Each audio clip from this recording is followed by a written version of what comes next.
If you are enjoying this podcast and it has made an impact on you or in your life at some level, my invitation to you is to please share this podcast with your friends and family. As you probably already know, my mission in my life is to help people grow and evolve. And in case you haven't noticed, the world is a little bit crazy right now. So, with that in mind, if you found some value, if it's helped change your life, if it's helped you change perspective on something that maybe you've been struggling with for a long time, do me a favor, share this podcast. And I'm on Instagram at I am Angela Noel. You can share it over there. You can share it through iTunes. You can share it pretty much basically anywhere podcasts are, and on social media, email, I don't know, handwritten letters, however you share information with people. And with that said, warriors, I'd like to talk about today's episode. I do have a guest, and I'm really, really looking forward to sharing this episode with you because it's just so much fun to have guests. And this is also part of the Local Business Owners series. So if you are a business owner or you know a business owner who has a very important message to share with the world in order to help humanity grow, humanity evolve, to be more empowered, whatever your positive message is, please ping me and let me know that you'd like to be featured on the podcast, and we can set up a conversation and see if it's a good fit. So today's podcast guest is Peg Doyle. And Peg is awesome. She's this dynamo, and I really enjoyed having this conversation with her. She is a passionate clinician and educator committed to the vital link between food and health. So important. She is the author of Food Becomes You: Simple Steps for Lifelong Wellness, and uses nutrition and lifestyle coaching coupled with Asian body work to help clients be their best selves. And without further ado, warriors, I invite you to listen to this next episode with Peg Doyle. Stay tuned. Welcome to the Empowered Warrior Podcast. My name is Angela Noel, and I am an intuitive coach, acupuncturist, and Chinese herbalist. This podcast is all about empowerment, meaning how you can maintain your personal power in order to have the best life beyond your imagination. An empowered warrior is someone who has the identity of a person who is healthy, radiant, and free from all suffering, and has the tools ready and available to move through life's obstacles with confidence, ease, and a sense of freedom. In this podcast, I bring over 16 years experience in Chinese medicine, countless years of self-development, and a passion for helping others find their personal power. I will be discussing just a few of my favorite topics regarding health from a Chinese medicine perspective, brain habits, and spirituality, so that you can quickly pave your pathway to freedom and be free from the chains that have kept you stuck.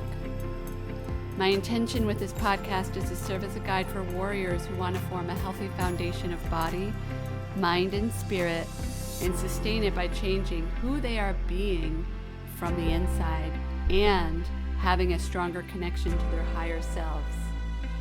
My goal is to help students end the unnecessary suffering that they place on themselves by having poor health habits, negative thought loops, and a lack of self-worth. I am so happy that you're here.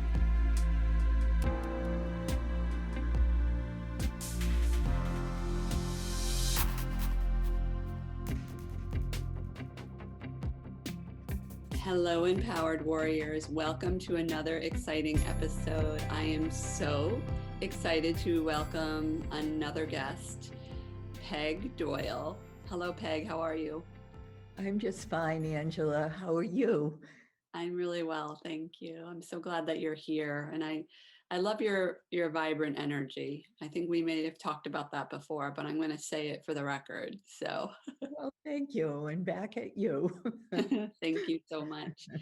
So, Peg, why don't you just tell the audience, the empowered warriors, who you are and how you help people? Okay, well, I am a woman who believes that we all have the capacity to heal. So, in that vein, I started a practice almost 23 years ago where called Wellness in You, where I initially offered body work, Asian body work, including shiatsu and Reiki, and then expanded into nutrition and lifestyle counseling, lifelong wellness counseling. So uh, that's how I define my work.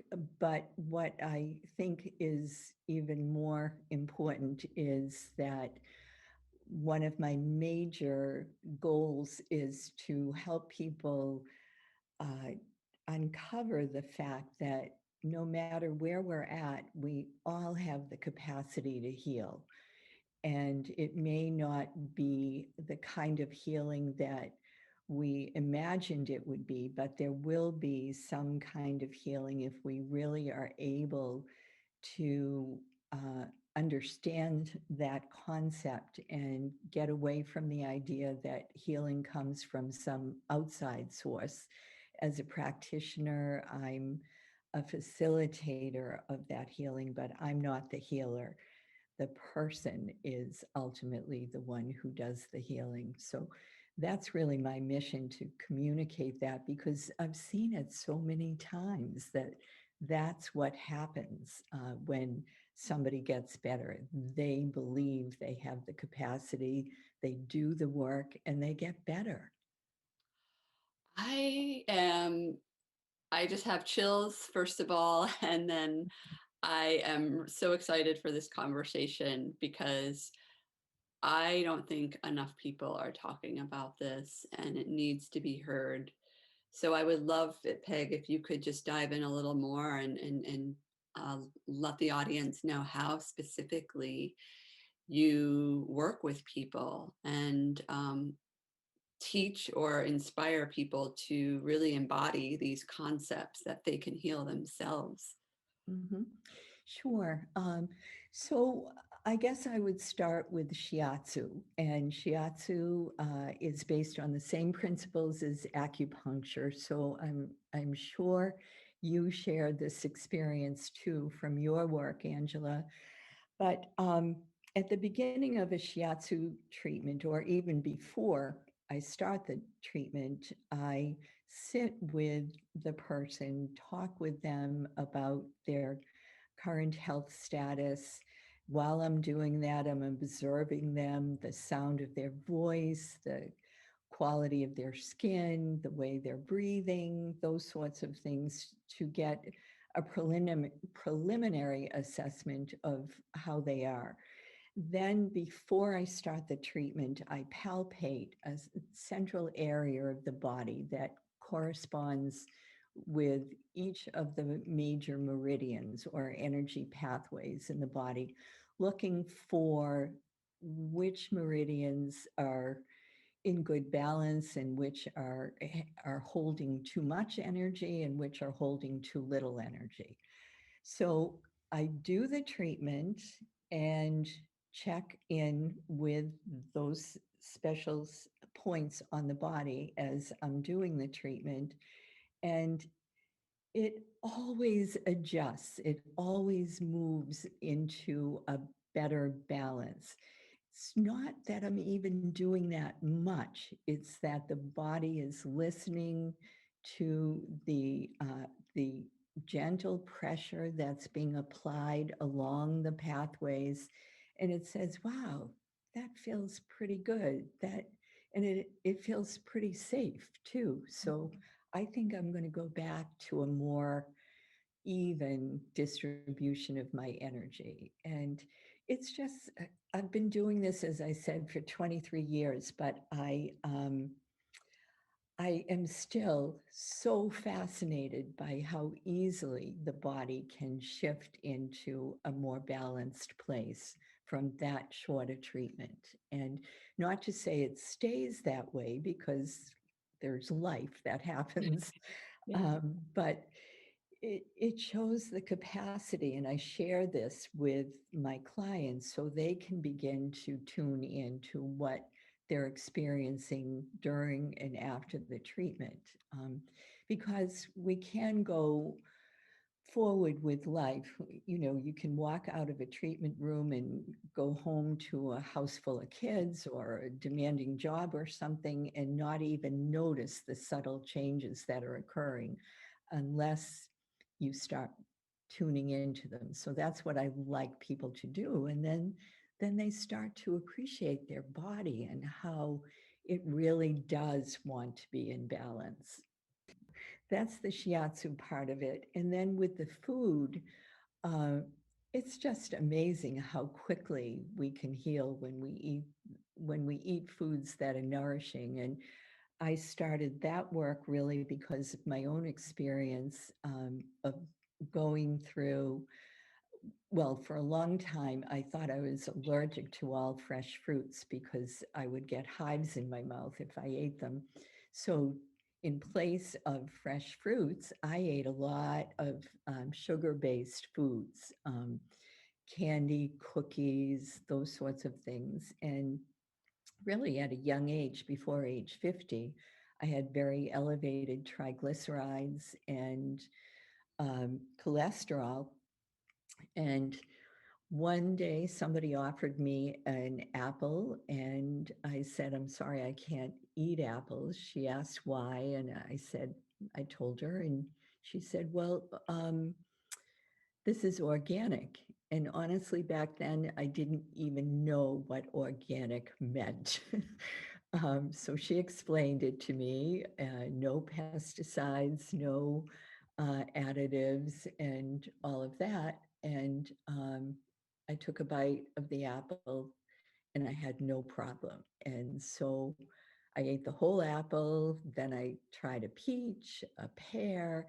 I was so thrilled. And I have a theory, it's called the crowding out theory, where once you start eating foods that are nourishing for you, your brain knows you're getting enough, so enough nutrients, so it it quiets down the appetite and ups the energy, and you start feeling better. And so without even trying, I virtually eliminated sweets. And I qualify that. I love an ice cream cone once in a while, and I'll have it, a brownie, something like that. But it was the daily uh, um, consuming of sweets that left me. And within 6 months, my triglycerides dropped 200 points, and my cholesterol normalized. So it was such a wake up call to how quickly the body can heal when it's given the right food. So, Peg, you touched upon a lot of things. I'm here, so I'm just taking some notes here, and I don't know exactly where to start. But one thing that really came out is the fact that you discovered the organic apple at 50 or around that age. Is that right? yes, that's right. And you had issues with your triglycerides up until that point. Yeah. And I know that before when we chatted the first time, you said something about age and how it doesn't matter how old you are. And I know that there's this message that so many of us get around age and how just because I'm a certain age and my health is this way, using health as an example, because many people have health issues as they get into their 50s. But the fact that you were able to reverse all that simply by just taking these measures, like changing your diet. And so I'm just curious, do you work with a population of people that tend to be, the 50 and over who feel like their health is like, they come to you and their health is like, oh, they're kind of dire, in a dire situation, and then they're able to reverse that. Yes, there are a few things that happen around age 50 that I've observed, and the majority of the people I work with are women in their 50s. So, number one is if your lifestyle hasn't been the best, it'll catch you when you're in your 50s. It'll catch up with you. And then I look at the 50s as a real crossroads for women. It's a time of women are going through menopause. If they have families, they're dealing with teenagers, which can be very challenging. Um, and the crossroads are that women tend to choose either the path of least resistance, which is you need a medication for this and you need a medication for that. And they start to build that pathway as the way they manage their health. Or they say, wait a minute, I'm 50 and I have these things going on. What am I going to be like by the time I'm 60 or 65? I think I want to make some changes. And another part of it is I'm so done with dieting. Like that, many of the women who come in they have bookshelves full of um, diet theories, and they just say, it's not my weight, it's how I feel and what my health is like that really matters. And then there are women who have had serious health scares. They've been diagnosed with cancer or fibromyalgia or IBS or any number of things. And they say, I really need to look at my health and find ways to get better. So that's who I see. That is amazing. And I'm guessing that you help just so many people with your method, which is also very unique. I love how you combine the shiatsu and the nutrition and food as medicine. So what a beautiful ensemble there. And the meridian, you talked about the meridians as well. Mm-hmm.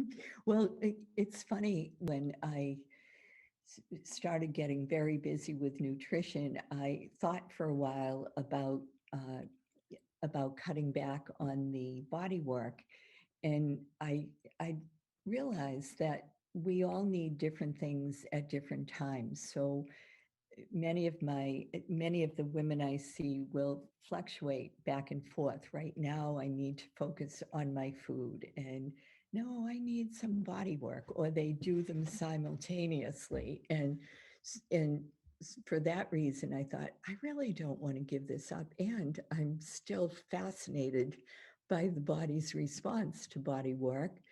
And I thought, this is going to be good for me to do body work. I'm up in my 70s and I don't want to be sitting down all day. I need to move. Yeah. So it's really good for many, many reasons to stay with both modalities.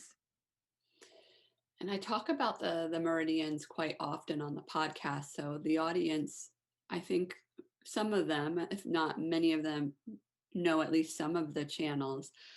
When you talked earlier in our conversation about how you look at the channels and see which ones are affected, are there ones that you notice tend to be more affected than others? Um, well, at times I notice, so here we are in spring, and as you know, as an acupuncturist, there are meridians that are more sensitive and reactive in specific seasons. So liver and gallbladder are the two in springtime. So I do tend to see more of that at this time of year. I would say, generally speaking, what is most present and most common are lung deficiency and triple warmer. They tend to show up the most for me. How about for you in acupuncture? I would say liver, Hmm. spleen, and kidney. So liver, Okay. yeah, liver and gallbladder, they're yin yang pairs, Hmm. for those listening. And then bladder and kidney are yin yang pairs. And then what was the other one? I said spleen and stomach. So it's just a lot of gut.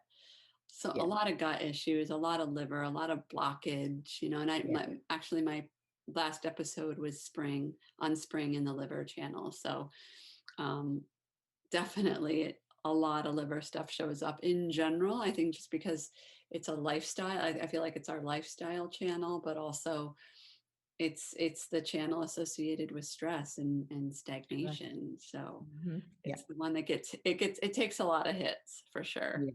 Yes. And yes, I would also add spleen. That shows up a lot too. Yeah. Yeah. And the triple warmer, I don't talk about that as much, but that is the channel that's associated with the whole, basically the the top, the middle, and the bottom of the body. So it's the whole, basically the whole body in need of balance. There I go. Well, Peg, it sounds so wonderful how you help people, and I'm just curious to know a little bit more about your journey, if you're comfortable sharing, what specifically got you into this work. Well, I had thought all my life that I had an interest in medicine. And for various reasons, I found myself in making a career change. Initially, I was a child and parent educator and loved the parent part of it and loved the kids, but it didn't feel authentic to me to be a teacher. And so it was just sort of because of the era I grew up in, the choices were sort of be a teacher, be a nurse, or be a secretary or flight attendant. I don't know. There weren't many Yes, other choices. yes. And, but I thought I was really, I felt drawn to medicine until my last job in a corporate setting was at Harvard Medical School. I had transitioned to become a an IT person, so I was managing a network, the voice and data network at Harvard Medical School, and it was there that I became really clear about what medicine was or is, and that's medications and surgeries. And I thought, wait a minute, that's really not what I had in mind. And during that time, I decided to enroll in shiatsu school, not even thinking I was going to make a career change. I was just curious about traditional Chinese medicine. And once I got there, I had that moment where I finally felt at home. I felt that these are my people. Mhm. And so I finished the program. I think it was 700 hours, and I did it at night and weekends and just loved it the more I did it. And uh, ended up resigning from my job. Some people there thought I was completely insane, and others felt like, wow, I wish I had the nerve to bow out of this kind of career. But I just felt called to it. And I was very afraid in terms of how I would really make a living, but I felt so sure that that was where I belonged. I decided to take a chance. What I would say to anybody today who's looking to make a career change is to get some business expertise. Don't just get your professional expertise. Know how to run a business. I've talked to so many women who are solopreneurs, and nobody ever applies for a loan and does what the big boys do. We're not risk takers historically when it comes to money. We don't know that world. And it may have had a very different face in that I would have been less fearful in the first few years about uh, making it work. But that was a lesson I learned. And finally, one day I thought, wait a minute, you've been doing this for 10 years and you're still eating, you're still have a home.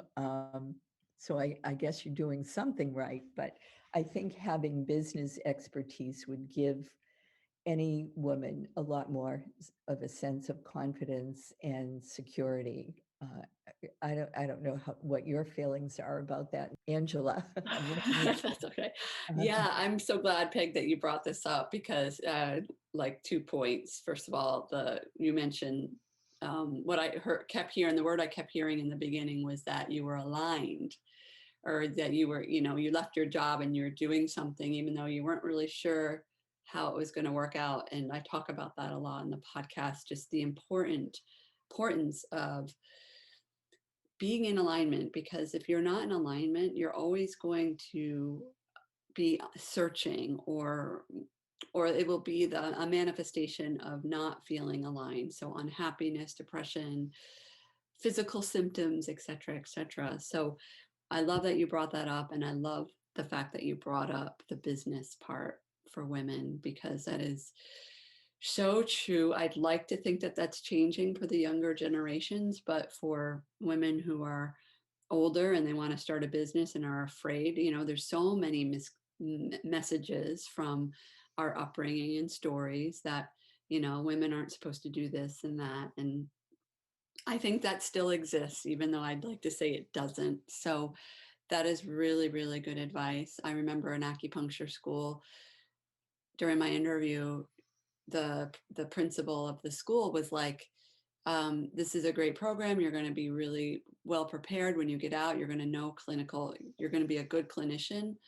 But if you're hoping to go out and just get a job, no, you need to have the mind of an entrepreneur. So they kind of taught a little. I think we had one business course, but if you don't have any business experience, one business course is not enough. So I remember there were colleagues of mine that were like sort of learning, like they really thought ahead and they were learning about that stuff on the side while going to school, which is so impressive now. So Yes. that's really great advice. Mhm. So I'm curious, as far as the topics that I bring to the podcast, it's about being an empowered warrior. It's about standing in your personal power, and warrior meaning, I feel like it has sometimes a connotation of being a fighter, and it's more about being a warrior in society, to be in again, the topic of alignment, and being in alignment with yourself so that you can do anything that you want to do in your life. Has there ever been anything in your life that's happened to you that confirms that anything is possible? Uh, wow, that's a great question. Um, One thing that uh, that comes to mind is, again, because of the era I grew up in, we didn't really, as girls, we didn't have access to sports. So I played my share of sports out on the street with my friends and was pretty physically active, but I never was part of a team until my daughter's soccer coach offered to be a coach for the moms if we wanted to start a team. And so I did that. And I was in my 40s at the time. And it was the most exhilarating and thrilling feeling I had experienced in such a long time. And I learned so much from that helped me in my work as an IT manager, because I was the only woman on a team of IT people at Harvard. Actually, when I went to work there, until I went to work there, I always introduced myself as Peggy Doyle, but I thought, I'm going to be working with all men. It's Harvard Medical School. I better be Peg, because somehow Peggy Doyle sounded too cute or something. I don't know. Um, but the soccer, it just helped me because I understood more about that concept of knocking somebody over, um, intentionally or not, and just being okay with it, whether you were the person who got knocked over or you knocked somebody over. It was part of the game. And so it was really a metaphor for life for me, uh, that it's not uh, intentional to harm anybody. It's part of a game. And so up until then, some of the things that would happen, like at work, with men slapping each other on the back and going out for a couple of beers and not inviting the only woman on the team, I would have taken very personally. But then I understood it. It's just guys being guys.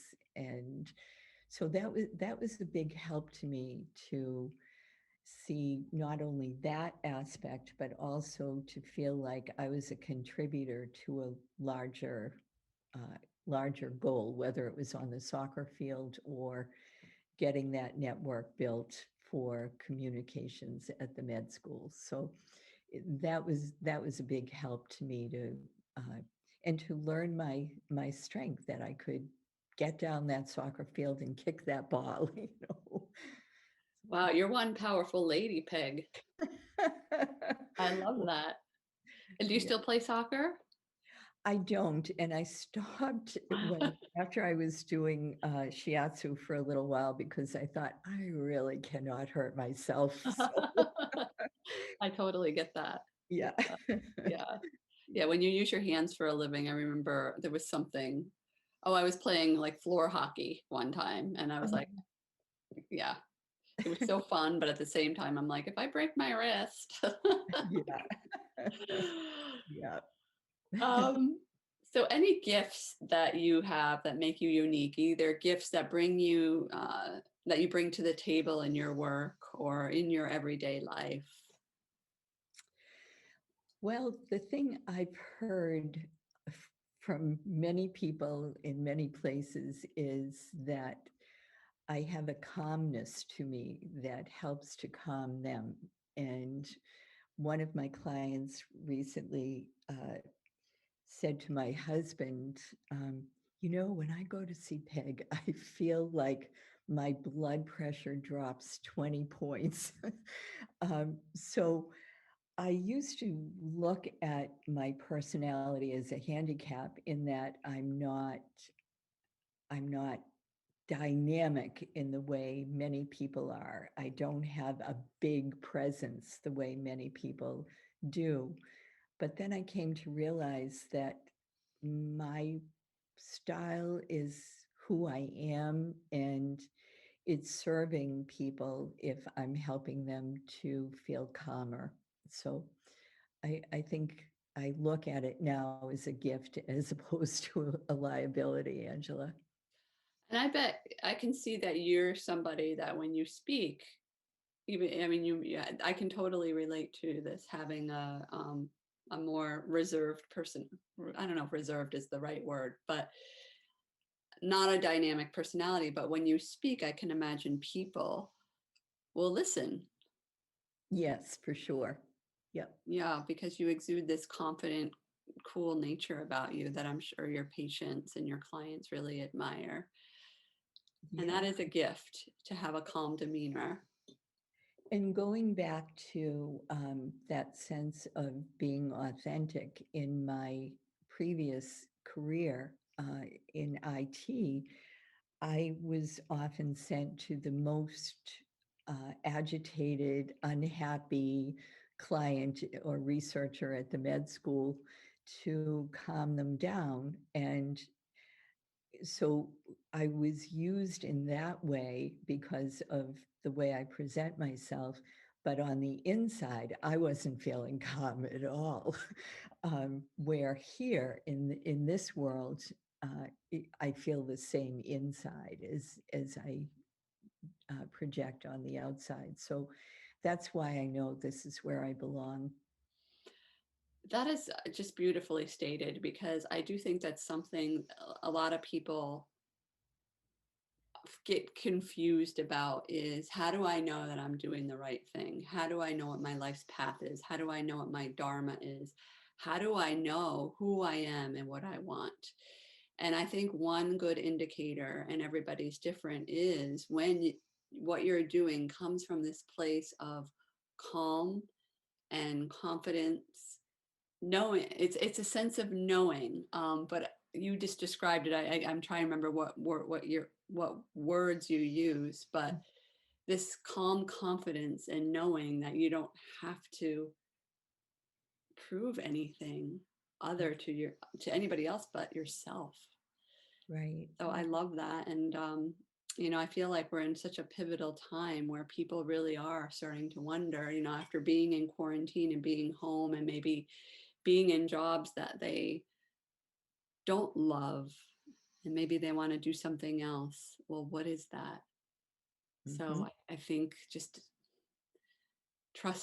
trusting and allowing and knowing. Well, as you say that, it makes me think back to our earlier conversation about how the body knows how to heal. We know ourselves on such a deep level if we just listen and, and explore.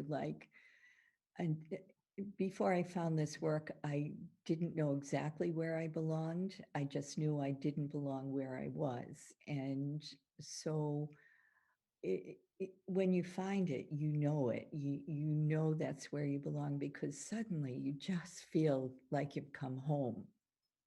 Ah, that's so beautifully stated. Yeah, you literally do. I know exactly what you're saying, is you feel like you're home. There's this almost like this familiarity to Mm-hmm. where you're at.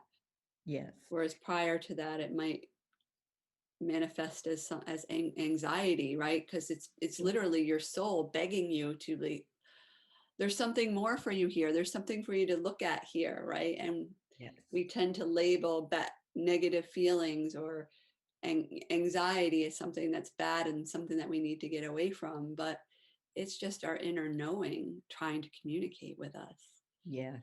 Yes. And the way you said that, Angela, it made me feel like when you reach that moment, your whole body relaxes. You just breathe out and exhale, and you're home. You're free. Finally, you don't have to be constricted any longer in your body, just holding on and managing. You just are free. And what a healing moment that is. Mm, that's beautiful. And what a healing conversation this is. I'm so grateful, Oh, Peg, me that you're too. on this podcast, and that other people get to hear what you do and hear your work and feel your energy, because it's very vibrant. Thank you, even though I'm a calm one. Oh, I love it. I love it. So what takeaways do you have for the audience? Maybe for people who are, you know, s- struggling with a health issue or struggling with something in their life, and they just feel that they're at a crossroads. Mhm.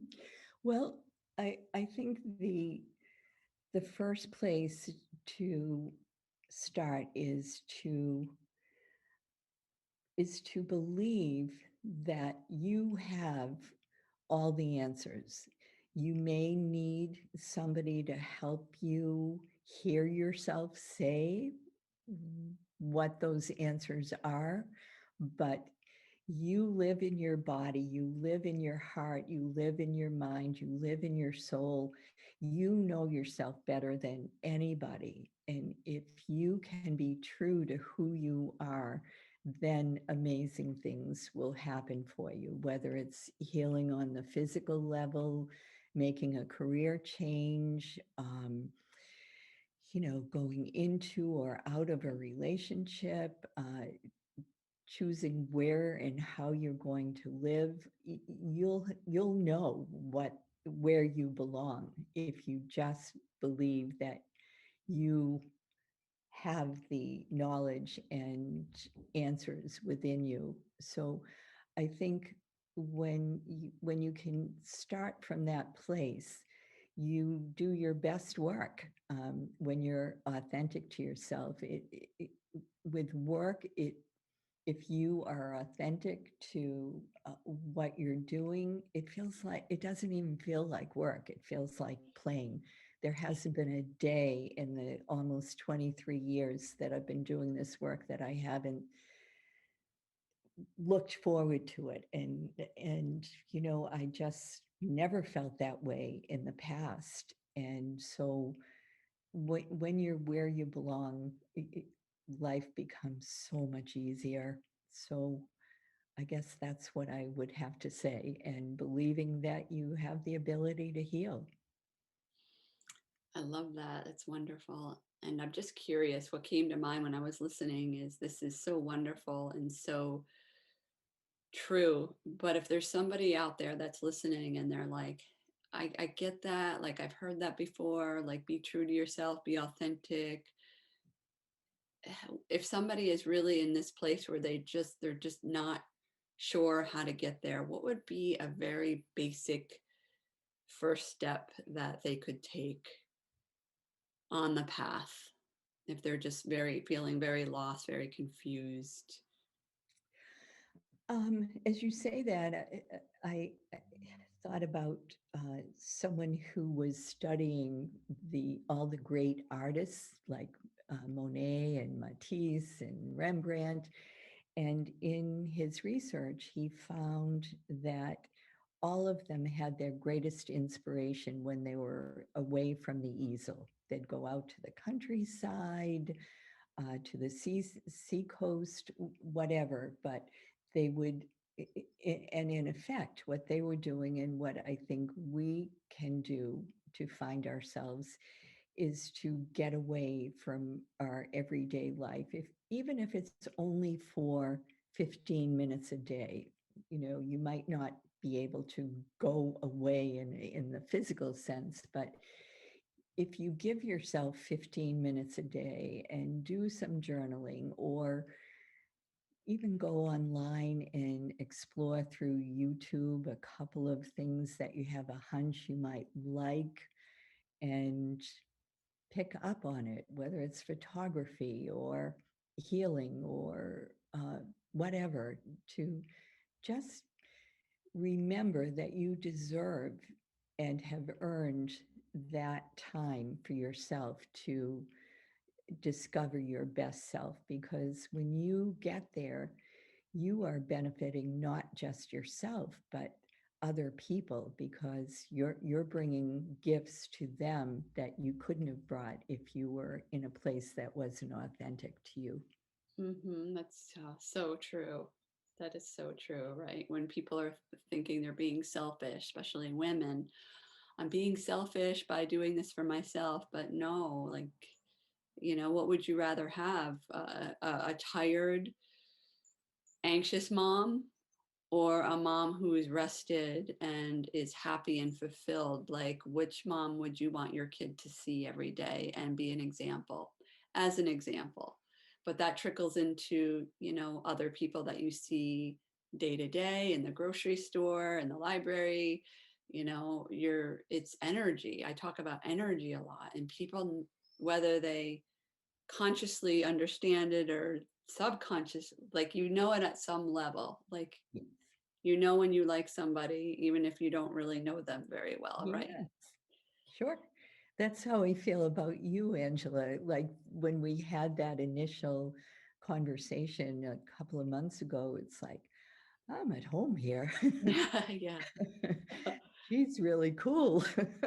I feel the same way. I feel the same way. And I have to say that in the beginning, I was really putting it out there that I wanted to have guests, and now I don't really have it very public. It's just word of mouth, and I've been getting like just the nicest, most aligned people as guests lately.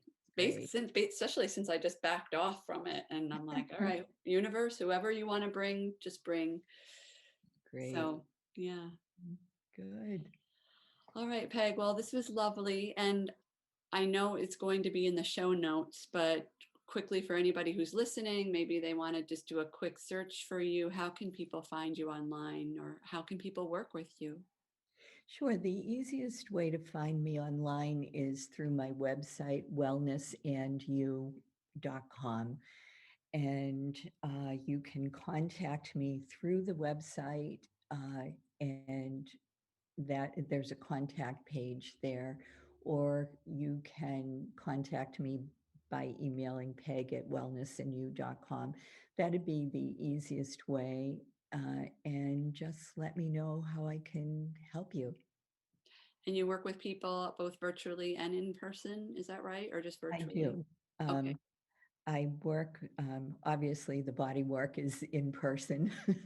Uh, and I'm doing a limited amount of that because of the pandemic, and hopefully before long I'll be opening that up to new clients. But even without the live work, I've been doing some virtual work on particular meridians to work, energy pathways to help with different things, and food related connections to uh, any kind of health condition. So I've been doing a lot of that too, but I can't wait to see people in person again. I miss that.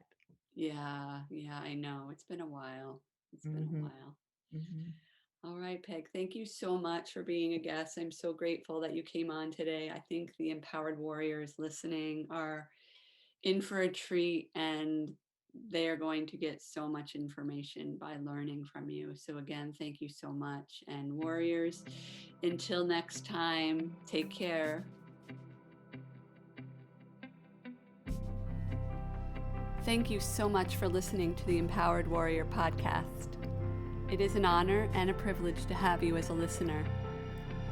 If you've enjoyed listening to this podcast and would like to help others pave their pathway to freedom, end their disempowerment and suffering, and become an empowered warrior, please share this podcast with your friends and family. Also, it is my intention to help humanity grow and evolve to their highest potential. So if you really enjoy what you're hearing, please help me spread the word by leaving a review in iTunes. Thank you again, and I am so grateful to be able to serve you in this very exciting way.